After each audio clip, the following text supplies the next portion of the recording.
오늘은 예수님이 탄생하신 날을 기념하는 성탄절입니다. 성탄절이 되면 우리는 어려서부터 산타클로스 이야기를 하도 많이 들어서 선물에 대한 기대감들이 다들 있습니다. 아마 어떤 분들은 또 우리 아이들 중에는 양말 크게 만들어 놓고 밤에 이렇게 문고리에 걸어 놓은 친구들도 있었는지 모르겠습니다. 그런데 실제로 이 성탄절은 하나님께서 우리에게 놀라운 기적의 선물을 주신 날입니다. 유대 땅 베들레헴 들판에서 양떼를 지키던 목자들에게 천사들이 나타나서 오늘 본문에 이렇게 전했습니다. 10절을 보면 천사가 이르되 무서워하지 말라. 보라, 내가 온 백성에게 미칠 큰 기쁨의 좋은 소식을 너희에게 전하노라. 아멘입니다. 이 천사들이 예수님이 나실 것이라는 이 말씀을 전해주기 전에 먼저 하는 말이 있었는데, 그게 뭐였냐면 온 백성에게 미칠 큰 기쁨의 좋은 소식을 너희에게 전해준다. 먼저 이렇게 예수님이 나시는 소식이 이러한 소식이다라고 설명을 해주는 거죠. 도대체 어떤 소식이길래 온 백성에게 미칠 큰 기쁨의 좋은 소식이라고 한 것일까요? 바로 그 소식은 하나님이 우리를 구원하시기 위해 사람이 되셨다는 바로 성탄의 소식입니다. 그런데 여러분은 하나님이 나를 구원하시기 위해서 사람으로 오신 이 성탄의 소식이 여러분에게도 큰 기쁨의 좋은 소식입니까? 아멘이 그렇게 크지는 않은 것 같아요. 그런데 하나님이 우리를 구원하시기 위해 사람이 되셨다는 이 소식이 기쁜 소식이 아니고, 좋은 소식이 아니고 나쁜 소식 혹은 두려운 소식인 사람들이 있습니다. 성탄의 소식을 듣고 굉장히 놀라며 싫어했던 사람이 있었어요. 그 사람은 바로 헤롯 왕이었습니다. 이 동방 박사들로부터 유대인의 왕이 나셨다는 소식을 들은 헤롯 왕은 엄청난 위기 의식을 느꼈습니다. 왜냐하면 이 헤롯 왕은 안 그래도 에돔 족속이에요. 그러니까 혈통적으로 유대인이 아닙니다. 그리고 로마 황제에 의해서 임명을 받은 분봉왕이에요. 그래서 이스라엘 왕으로서의 정통성이 없습니다. 당연히 이스라엘 백성들로부터 지지받지도 못했고, 또 얼마든지 로마 황제에 의해서 로마 황제의 기분에 따라서 얼마든지 폐위가 될 수 있는 그런 자리였기 때문에 늘 불안했어요.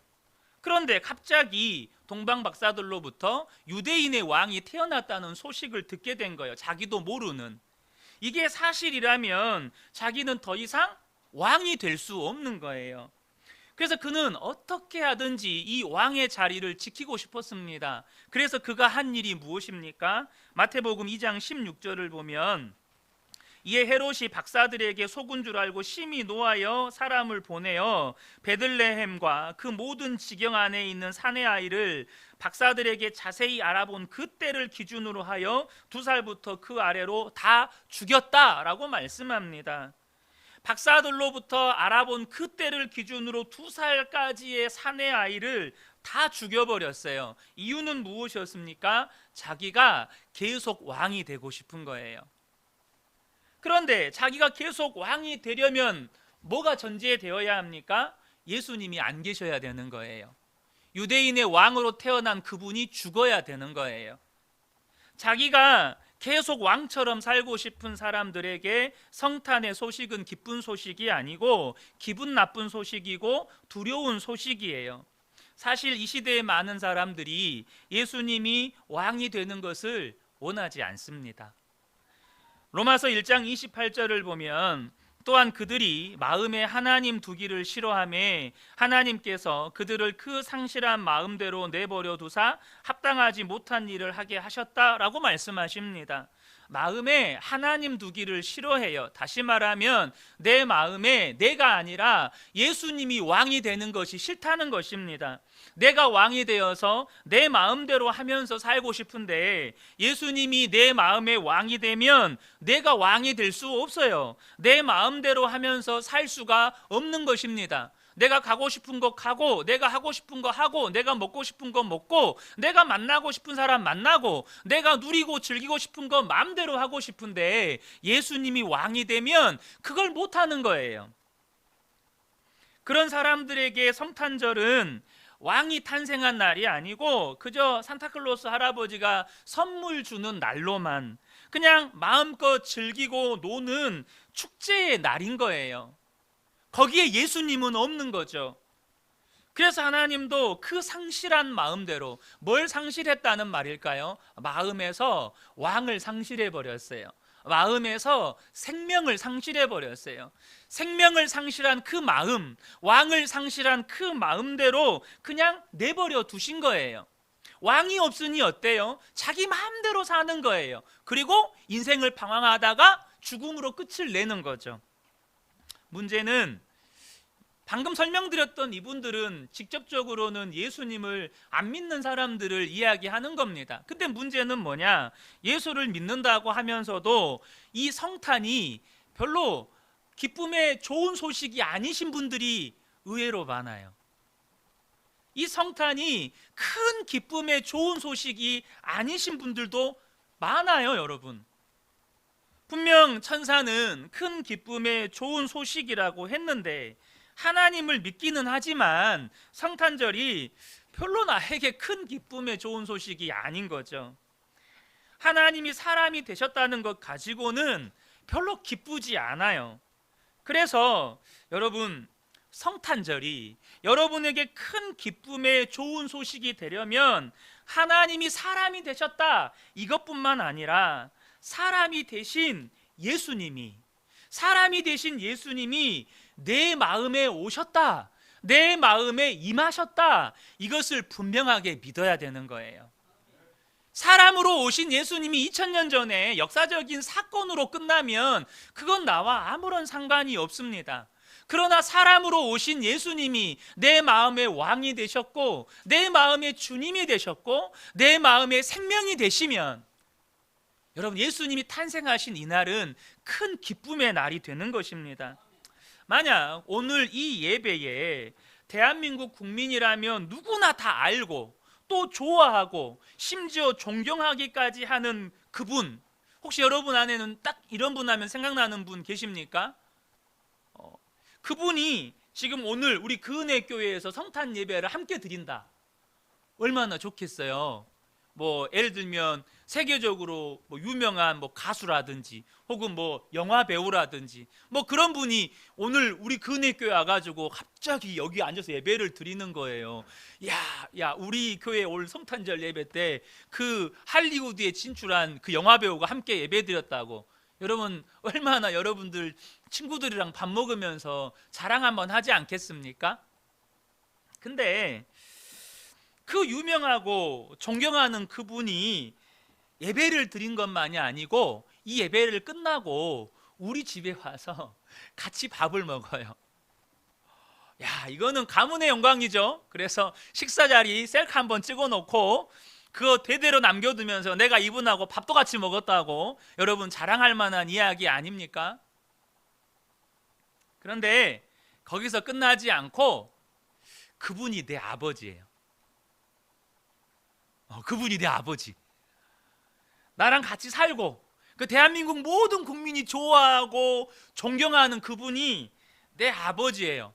나랑 같이 살면서 밥도 같이 먹고 내가 고민이 있으면 나랑 깊은 대화도 나눠주시고 내가 힘들 때는 실제로 나를 도와주시는 분이에요. 여러분, 이건 차원이 다른 문제입니다. 기쁨 정도가 아니라 그 아버지로 인해서 내 삶이 완전히 달라지는 거예요. 내 신분이 달라지고 내 삶이 완전히 달라지는 것입니다. 하나님이 사람이 되셨다는 이 엄청난 소식이 내게도 진짜로 기쁨이 되려면 사람이 되신 예수님과 내가 인격적인 관계가 있어야 되는 거예요. 그 인격적인 관계가 없으면 성탄절은 세상 사람들이 선물 받고 선물 주고 함께 모여서 밥 먹고 또 뭐 영화도 보고 막 즐기고 노는 축제와 별로 다름이 없는 날이 돼버리는 거예요. 여러분, 예수님이 우리 마음에 오셨다는 건 예수님과 내가 인격적인 관계를 맺었다는 것입니다. 그때 하나님이 사람이 되셨다는 이 기적과도 같은 이 메시지가 내게도 기적이 되고 진짜 하나님의 선물이 되는 거예요. 어느 목사님이 시골 교회에 부임해 가셨는데 이제 마을 주민들과 소통을 하고 싶어서 마을 행사에 참여를 하셨대요. 이전 목사는 나와 보지도 않더니 새로운 목사가 마을 행사에 참여하니까 이 마을 주민들이 다 환영을 했어요. 그리고 이제 식사 시간에 술잔이 돌기 시작하는 거예요. 그래서 이 목사님에게도 이 마을 주민들이 이게 술잔을 건네는 겁니다. 참 난감하죠. 이 분위기를 깰 수는 없어가지고 일단 술잔은 받고 그 자리에 이제 마시지 않고 이렇게 식탁에 내려놨는데 자꾸 사방에서 마시라 그러는 거예요. 목사님이 마셔야 술잔이 계속 돌죠. 이렇게 계속 마시라고 하는 거예요. 얼마나 힘이 드는지 그 자리에서 하나님께 기도가 나오더래요. 하나님, 제발 이 자리를 빨리 모면하게 해주세요. 근데 그때 목사님 마음 안에 주님이 우리 마음에 계실 때 얼마나 힘드실까 이런 생각이 들더래요. 무슨 말이냐면 목사가 이런 불편한 술자리에 참석하는 것도 이렇게 힘이 드는데 하나님이신 주님이 우리 마음 안에 온갖 더러운 생각들, 시기, 질투, 미움, 음욕 이런 더러운 생각들이 난무하는 우리 마음 안에 계신 하나님은 도대체 얼마나 힘드실까 이런 생각이 들더라는 거예요. 여러분, 우리는 하나님이 내 안에 계시다고, 예수님이 내 안에 계시다고 그렇게 고백합니다. 그런데 예수님이 내 안에 계실 때 그 예수님이 얼마나 힘드실지는 생각해 보셨습니까? 여러분, 혹 지나가다 애완견이나 혹 사람이 술 먹고 실수를 해서 애완견이 변을 봐놨거나 혹은 술 먹은 사람이 누가 이렇게 구토를 해놨거나 그러면 여러분 어떻게 하시나요? 다 그 자리 피해 가시죠. 이거 내가 치워야겠네 하면서 막 여기 치우신 분 아무도 안 계실 거예요. 너무 더럽고 불결하니까 그 자리 피해 가실 겁니다. 그런데 예수님이요, 그것보다 더 더러운 우리 마음 가운데 그렇게 악취가 나고 더러운데도 우리 마음 안에 임하여 계시다는 것입니다. 여러분, 우리 안에 오셔서 우리 안에 함께 계신 주님의 심정이 어떠할지는 여러분 한번 생각해 보신 적 있으신가요? 예수님이 내 안에 계시다 그렇게 고백만 하는 것이 아니라 내 안에 계신 예수님이 지금 내 마음 안에 있는 이 상태를 보시고 예수님의 마음은 어떨까? 여러분 이런 생각해 보신 적 있나요? 우리의 삶이 혹은 우리의 마음에 품은 생각들이 예수님을 기쁘게도 하고 예수님을 힘들게도 하는 것입니다. 예수님이 내 안에 계시다는 것이 실제가 되는 순간에, 정말로 예수님이 내 안에 계시는 것이 진짜 믿어지게 될 때에 성탄절은 이전과는 전혀 다른 의미가 되는 것입니다. 단지 육체로 입고 오신 하나님만이 아니라 그 하나님이 내 안에 왕으로 계시고 생명으로 계시고 주님으로 계시는 사건이 되는 거예요. 그런데 여러분, 예수님은 왜 우리 마음에 임하실까요? 바로 죽었던 우리의 영혼을 살리기 위해서입니다. 에베소서 2장 1절을 보면 그는 허물과 죄로 죽었던 너희를 살리셨도다 라고 말씀합니다. 그런데 여기서 이 죽었던이라고 하는 이 단어는 육체의 죽음을 의미하는 게 아니라 우리의 영의 죽음을 의미하는 겁니다. 영적으로 죽어버렸던 우리의 영혼을 예수님께서 살리셨다는 거예요. 주님이 우리 안에 임하실 때 일어나는 역사가 뭐냐면 죽었던 우리의 영혼이 살아나는 역사입니다. 요한 1서 5장 11절을 보면 또 증거는 이것이니 하나님이 우리에게 영생을 주신 것과 이 생명이 그의 아들 안에 있는 그것이니라. 이 말씀을 자세히 보면 하나님이 우리에게 영생을 주셨어요. 영원한 생명을 주셨어요. 그런데 그 영원한 생명이 어떻게 우리에게 주어졌냐? 생명이 있는 아들이신 예수님께서 우리 안에 들어오심으로 말미암아 우리의 죽어버린 영혼이 살아나게 된 것입니다.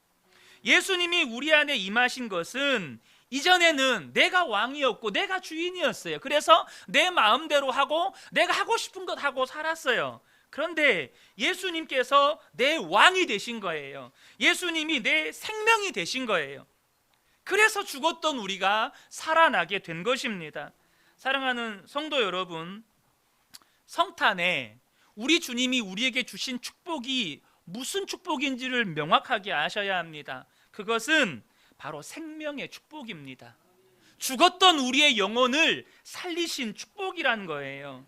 예수님이 태어나신 것뿐만 아니라 우리 안에 오셔서 우리의 영혼이 살게 된 거예요. 여러분, 내 영혼이 산 게 아니면 성탄은 아무런 의미가 없어요. 예수님이 내 안에 오셔서 죽었던 내 영을 살리지 않으면 여러분, 성탄은 그냥 세상 사람들이 즐기는 축제의 날에 불과한 거예요. 여러분, 지옥에 갈 수밖에 없었던 우리가 하나님의 자녀가 되었고 영원한 천국의 백성이 된 것입니다.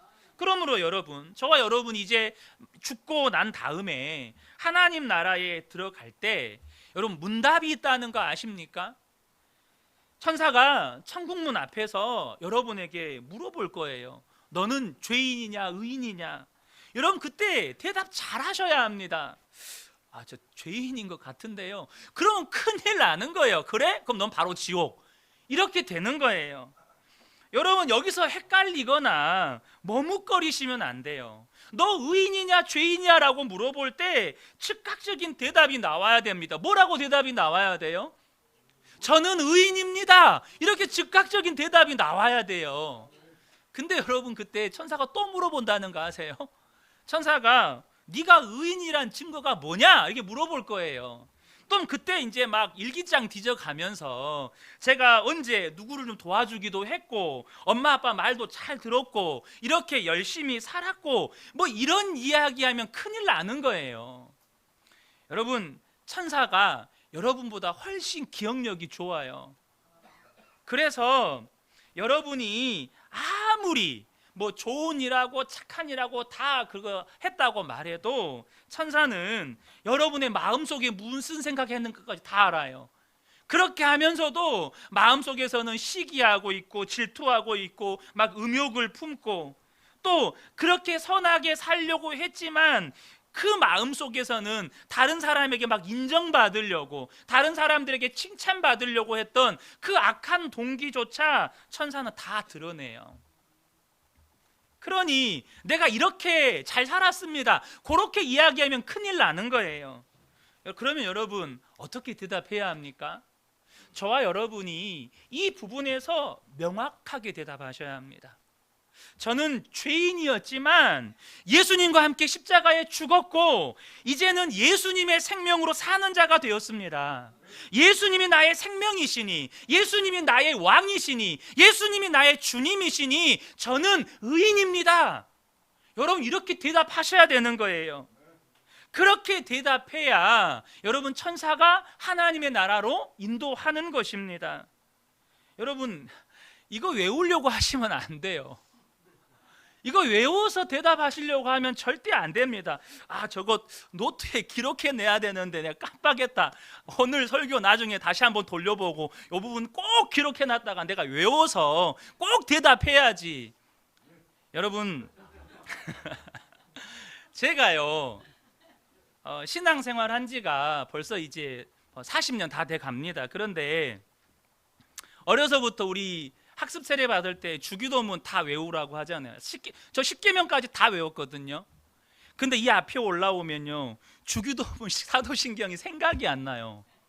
진짜로요. 그래서 저는 성경을 보고 이 앞에서 있을 때는 주기도문도 사도신경도 이 성경 보고 읽습니다. 앞에 서면 생각이 안 나요. 그럼 여러분 하나님 앞에 섰어요. 요거 외워 가시면 하나님 앞에 섰을 때 딱 생각이 나가지고 저는 이래서 의인입니다, 이 대답이 안 나와요. 무슨 말입니까? 진짜 예수님의 생명으로 사는 자여야 합니다. 정말로 예수님이 나의 생명이시고 예수님이 나의 주님이시고 예수님이 나의 왕이 되셔야 돼요.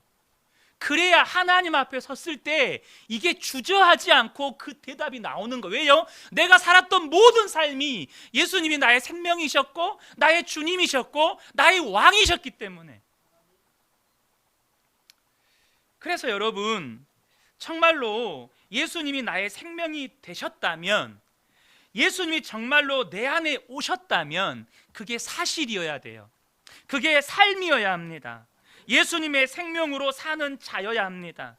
나는 예수님 때문에 살았습니다, 이게 고백이 되어야 한다는 거예요. 그것이 감격이고 기쁨이어야 한다는 것입니다. 죽었던 내가 살았던 것, 생명에 눈이 뜨이게 되는 것, 이것이 너무나도 감격스러운 기쁨이 되는 거예요. 여러분, 우리는 끔찍한 재난이나 또 위급한 어떤 사고에서 구사일생으로 살아난 것을 기적이라고 말합니다. 여러분, 분명 대단한 일이고 너무나도 기쁜 일이죠. 우리는 나사로가 죽은 지 4일 만에 다시 살아난 사건을 보면서 기적이라고 말합니다.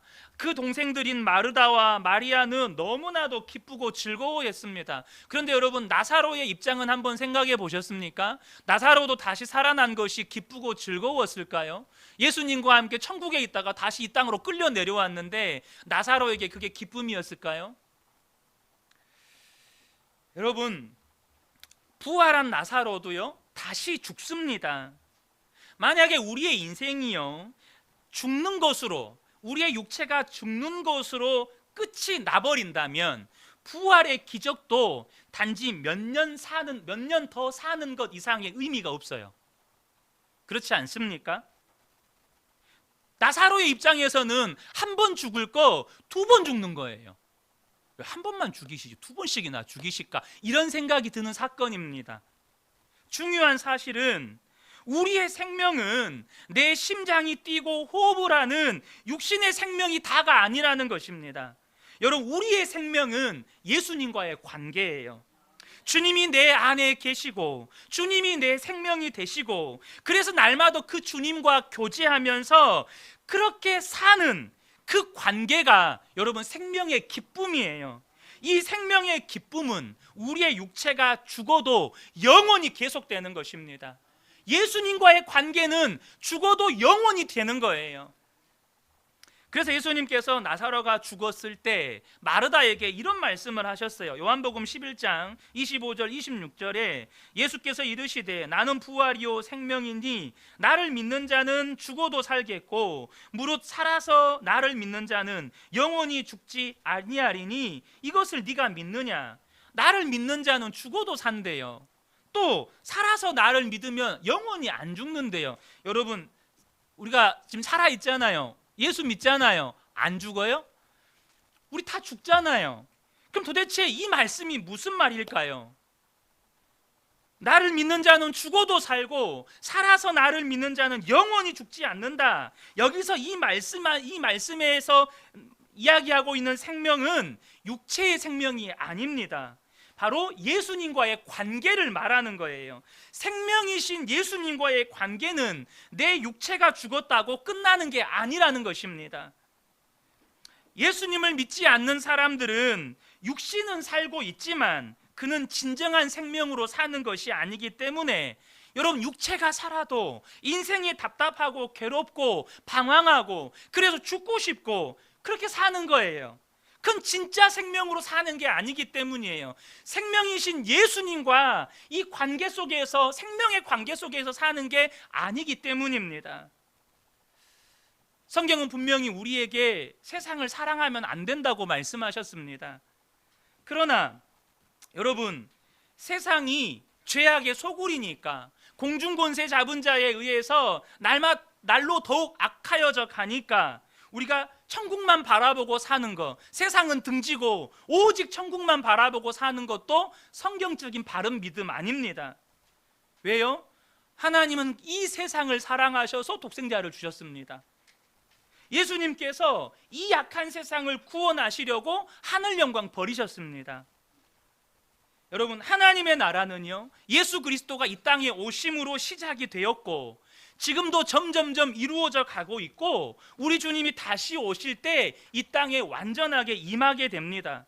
그래서 예수님께서 기도를 가르쳐 주실 때 이 기도를 가르쳐 주셨어요. 마태복음 6장 10절에 나라가 임하시오며 뜻이 하늘에서 이루어진 것 같이 땅에서도 이루어지이다.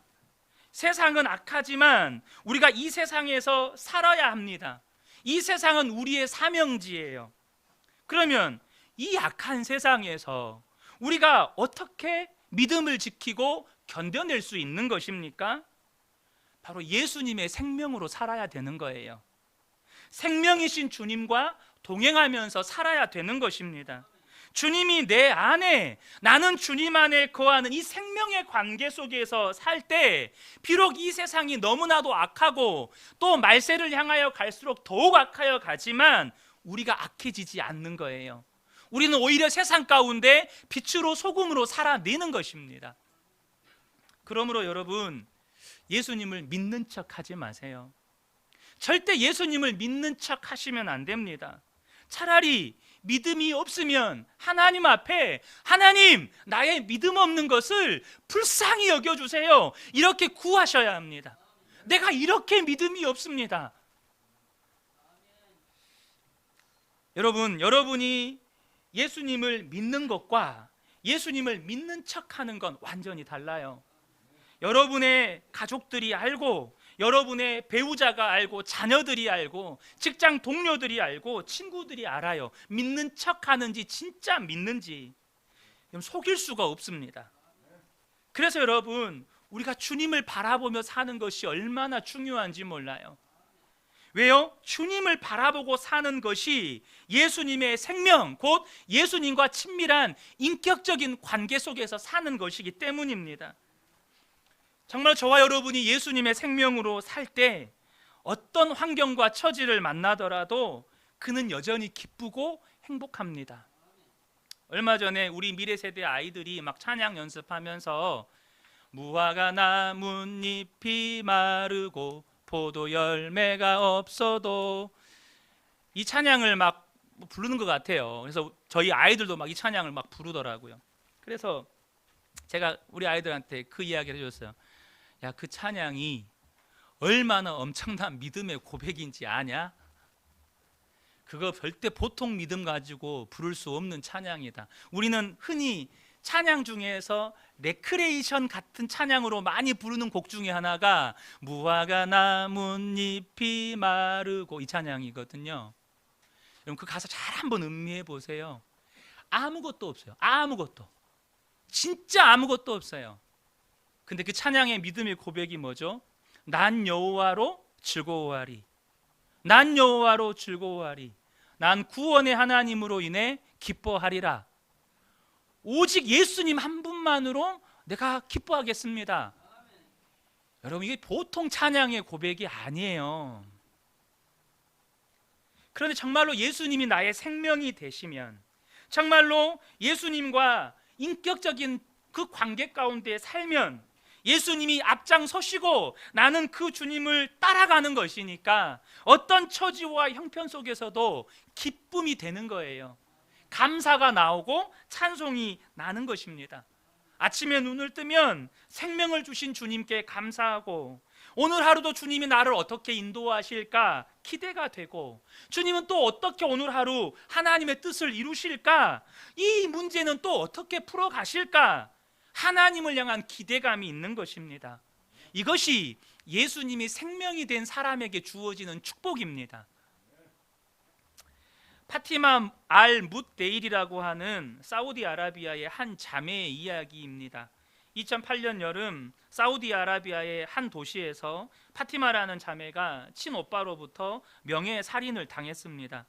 이 파티마 자매와 인터넷으로 서신을 주고받던 한 사람이 이 자매가 죽임을 당했다는 사실을 알게 됩니다. 한동안 연락이 끊겨졌는데 한 여인이 오빠로부터 죽임을 당했다는 소식이 들려왔어요. 혹시 그 여인이 아닐까 수소문을 해보니까 그 여자 자매인 거예요. 이 파티마라는 여인은 예수님을 신실하게 믿는 여인이었습니다. 여러분 다들 아시는 것처럼 이 사우디아라비아는 세계에서 첫 번째, 두 번째에 들어갈 만큼 기독교 박해 국가입니다. 이 나라에서 그것도 여인의 몸으로 예수를 믿는다는 건 사실 거의 불가능한 일입니다. 그런데 이 자매가 어떻게 예수님을 믿게 되었을까요? 바로 인터넷을 통해서였습니다. 이 자매와 서신을 주고받는 가운데 이 자매가 정말 예수님을 믿는 것 같아서 물었습니다. 누구도 전도해 준 사람도 없겠고 성경을 보지도 못했을 텐데 당신은 어떻게 예수를 믿을 수 있었습니까? 파티마 자매가 이렇게 대답을 했습니다. 그분께서 참으로 부활하셨습니다. 저는 진정코 커다란 자부심으로 이 고백을 합니다. 제가 주님을 믿게 된 것을 말씀드리자면 매우 긴 이야기가 될 것입니다. 믿기 어려우시겠지만 제가 주님을 믿게 된 계기는 라시드 형제가 아랍어로 진행하는 스왈 자라이, 우리말로 담대한 질문이라는 뛰어난 기독교 프로그램을 통해서 예수님을 영접하게 되었습니다. 모로코에 있는 어떤 여인이 전화로 프로그램 담당자와 신앙 상담을 했습니다. 그 신앙 상담에서 예수님을 믿게 되는 복음을 자세히 전해 주었고 그 전화로 당신이 지금 예수님을 영접하면 예수님은 당신 안에 오실 것입니다 라고 하였습니다. 그때 이 파티마 자매도 그 라디오를 들으면서 함께 예수님을 영접한 거예요. 저는 라시드 형제가 인도하는 대로 주 예수님을 저의 삶에 영접하는 기도를 따라 하였습니다. 저는 그 과정을 통해 제가 전혀 다른 사람으로 변화되는 것을 체험하였습니다. 저는 이전에 제 모든 삶에서 느껴보지 못했던 기쁨을 제 가슴 속에 느꼈습니다. 저는 큰 소리로 울며 많은 눈물을 흘렸고 동시에 기쁨의 웃음으로써 다음과 같은 고백을 수차례나 하였습니다. 나의 주님이신 예수님, 나의 사랑이신 예수님, 나의 온 삶을 주님께 드립니다. 그와 동시에 저는 그리스도께서 저와 함께 계심을 느꼈으며 저를 위로해 주고 계셨으며 지나간 세월 동안 방황하고 외로웠던 저를 보상해 주고 계심을 체험했습니다. 저는 모든 확신과 자신감으로 주 예수님은 나의 하나님이요 나의 구주이심을 선포하였습니다. 그에게 모든 영광을 돌려드립니다. 저는 이 세상에서 그리스도와 함께한 삶보다 더 아름다운 것은 없다는 것을 말씀드리고 싶고 저를 믿어주시기를 바랍니다. 저는 이것을 놀라운 은혜라고 여기고 있습니다. 그분의 은혜는 늘 차고도 넘칩니다. 여러분 파테마 자매에게 예수님은 단순히 인간의 몸을 입고 오신 하나님으로 그치지 않고 예수님은 나의 주님이셨고 나의 왕이 되셨고 나의 생명이 되었습니다. 예수님이 정말로 나의 왕이시고 나의 주님이시고 나의 생명이 된 사람은 그 속에서 넘쳐나는 기쁨과 감격을 죽음도 막아서지 못하는 것입니다. 결국 오빠에게 들통이 났고 오빠에 의해서 명예살해를 당하게 되었습니다. 여러분, 이것이 생명의 주님을 믿는 사람, 예수님이 생명이 된 사람, 예수님이 왕이 된 사람, 예수님과의 그 친밀한 인격적인 관계 속에서 사는 사람이 경험하는 기적입니다. 여러분 앞에 놓여 있는 문제 가운데 여러분의 기쁨을 빼앗아가는 문제가 있나요? 여러분 마음의 평강을 빼앗아가는 문제가 있습니까? 그렇다면 여러분 다시 한번 예수님이 누구신지 돌아보십시오. 나에게 예수님은 과연 누구신가? 정말로 예수님이 나의 생명이신가? 나의 주님이신가? 나의 왕이신가? 지금 내 안에 살아 계셔서 역사하시는 하나님이신가? 사랑하는 성도 여러분, 정말 저와 여러분, 우리 근혜교회 모든 성도님들이 예수님이 다시 인간의 몸을 입고 오신 하나님으로 그치지 않고 그분이 나의 생명이시고 나의 왕이시고 나의 주님이신 바로 주님과 이 생명의 관계 가운데 살아가는 복된 분들 되시기를 축복합니다. 그러면 이 성탄이 진짜 기쁨의 날이 되는 것입니다. 이 성탄이 나에게는 진정한 축제의 날이 되는 것입니다. 하나님이 사람이 되신 이 성탄절이 우리 모든 성도님들에게도 큰 기쁨의 좋은 소식이 되는 생명의 기적이 일어나는 은혜가 충만하시기를 예수님의 이름으로 축복합니다. 아멘.